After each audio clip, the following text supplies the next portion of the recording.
Il y a plusieurs raisons qui expliquent pourquoi est-ce qu'on parle autant de santé psychologique dans nos organisations, qu'elles soient économiques, politiques ou sociales. Mais je vais vous parler de 3 raisons importantes.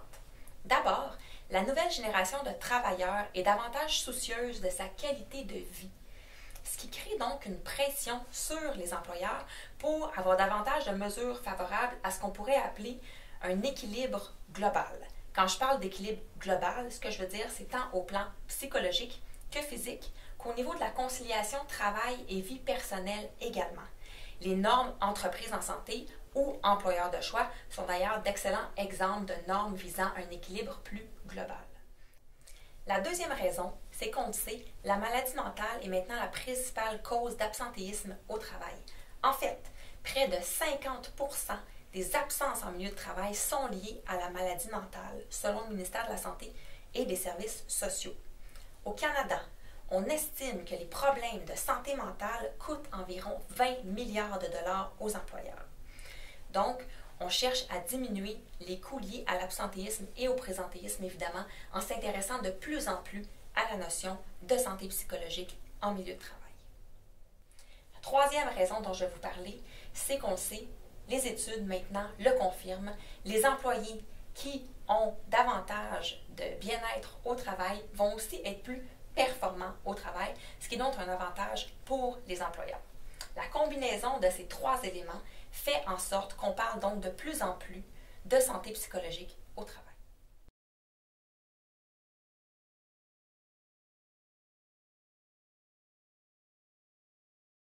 La santé psychologique est beaucoup plus large. Elle englobe, entre autres, le bien-être psychologique. Quand on parle de santé psychologique au travail, c'est un équilibre entre les aspects négatifs associés au travail et les aspects positifs associés au travail.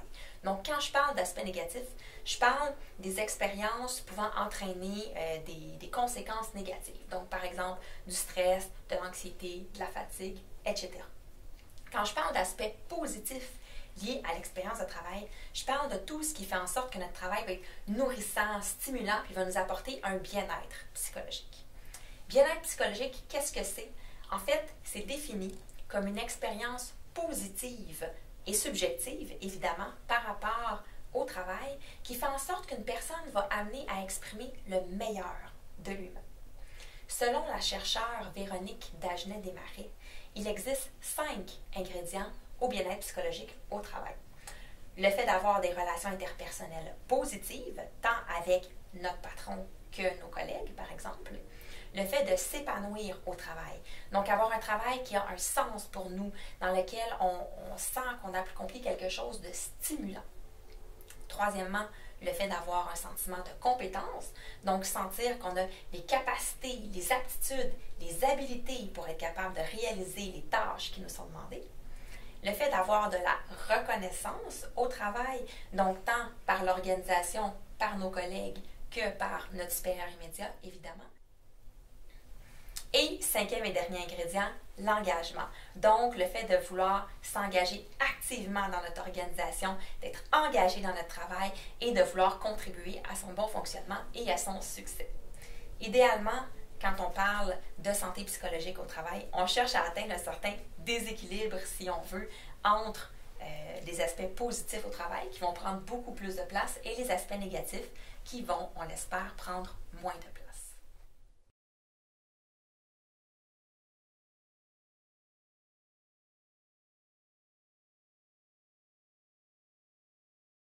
L'approche d'intervention devrait s'orienter autour de 3 éléments.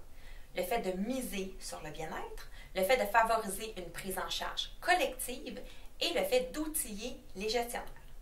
Quand on parle de miser sur le bien-être, ça signifie de ne pas seulement chercher à réparer les pots cassés puis se centrer à diminuer les éléments négatifs.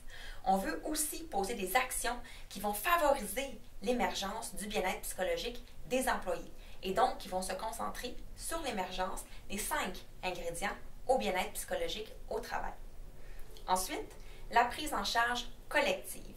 Ce que ça signifie, c'est que l'intervention devrait s'adresser à tous les niveaux de l'organisation, du directeur au gestionnaire aux employés. Et donc, les messages devraient s'adresser à l'ensemble des niveaux si on veut que l'intervention soit non seulement efficace, mais aussi durable dans le temps. Ensuite, en sachant comment accueillir l'employé par rapport à cette détresse psychologique. On ne demande pas aux gestionnaires de devenir des psychologues, mais c'est important qu'ils sachent comment accueillir un employé qui est en situation de détresse psychologique et qu'ils sachent surtout comment le référer à des bonnes sources qui vont pouvoir l'accompagner à travers cette difficulté-là.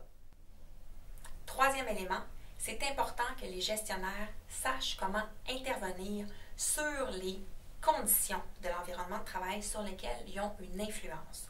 Donc, différents éléments qui vont faire en sorte qu'ils vont pouvoir diminuer le stress de leurs employés, diminuer l'incertitude et l'ambiguïté aussi, qui sont souvent des facteurs de stress importants. Et finalement, quatrième et dernier élément, c'est important que les gestionnaires sachent quoi faire face à un employé qui fait un retour au travail suite à un problème de santé psychologique. Donc, tout d'abord, qu'ils sachent qu'il est important qu'ils gardent un contact, idéalement, avec l'employé pendant son absence, mais aussi, dans un deuxième temps, qu'ils puissent préparer différentes mesures de soutien et d'accompagnement pour favoriser la réinsertion au travail de son employé.